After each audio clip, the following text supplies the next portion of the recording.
Bonjour tout le monde. Aujourd'hui, on va voir comment utiliser les templates HTML dans notre application Django. Alors, pour commencer à utiliser des fichiers HTML dans notre application, on doit tout d'abord indiquer le dossier qui va contenir ces fichiers. Dans notre cas, le dossier sera First Project Stock Template. Alors, il sera le dossier template qui, qui, qui est contenu dans le dossier stock qui est dans le dossier First Project. Alors,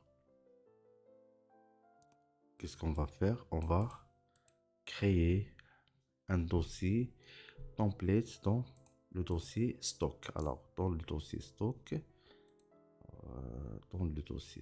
il y a quelque chose qui n'est pas. Alors, je vais supprimer ça. Oh, c'est bon. Dans le dossier stock, ce que je vais faire, je vais open un new folder qui va s'appeler templates. Alors, j'ai créé le dossier qui va contenir les fichiers HTML. Lorsque j'ai créé ce dossier, je dois l'indiquer dans les paramètres de mon application. Dans settings.py. Dans settings.py, je dois indiquer le dossier où se trouvent mes fichiers HTML. Alors, dans templates, dans settings, je vais trouver une liste templates. Et dans la liste templates, je vais trouver une liste dirs. Ça veut dire le directory où va se trouver les templates. Alors, les templates vont être dans First Project Templates. Alors, comme ça, j'ai First Project Stock Templates. Je l'ai indiqué dans les paramètres. Alors, après cela, je vais créer un fichier HTML. Alors, le fichier HTML, je dois le créer alors dans Templates. Alors, je vais le renommer. Pourquoi? Parce que au lieu de Templates, ou bien je vais supprimer ça, je mets Templates parce que alors, ça sera mieux de mettre Templates avec S et renommer le dossier par Templates. Alors, rename Templates S. Alors, comme ça, et je vais créer un fichier index. Alors, new file, index avec l'extension HTML. Dans le fichier index, je vais créer un tableau. Alors, doctype HTML, c'est juste un fichier HTML qui contiendra Bootstrap, qui contiendra le framework Bootstrap. Alors, 5, version 5. Alors, je vais copier cela. Je vais le mettre dans mon fichier HTML. Je vais enregistrer. Alors, c'est un fichier avec le titre Bootstrap Demo. Ou bien je vais le renommer tableau. Tableau état. Qui contiendra le CSS de Bootstrap, un Hello World et un tableau qui va contenir les articles,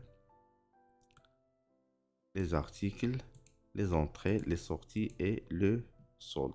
Alors, l'article, l'entrée, sortie, alors ces données, d'où qu'ils viendront, ils viendront de fichier views.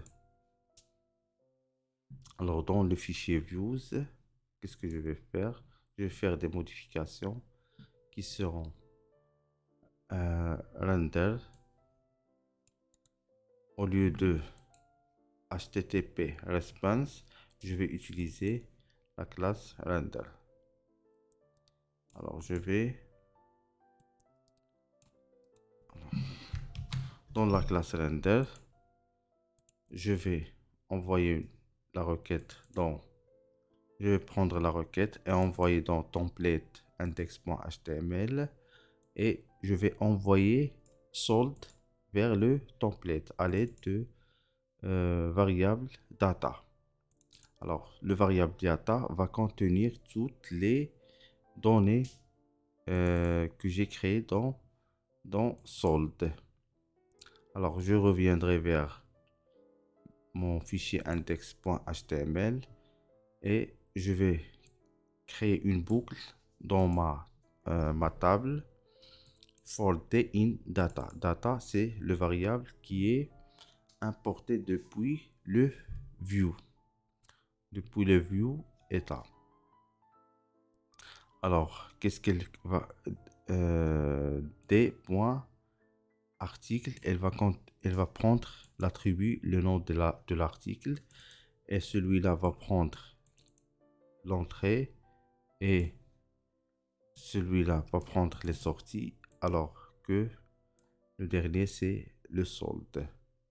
Alors je vais rafraîchir ma page et voici Hello World, l'idée, l'article, l'entrée, sortie, solde.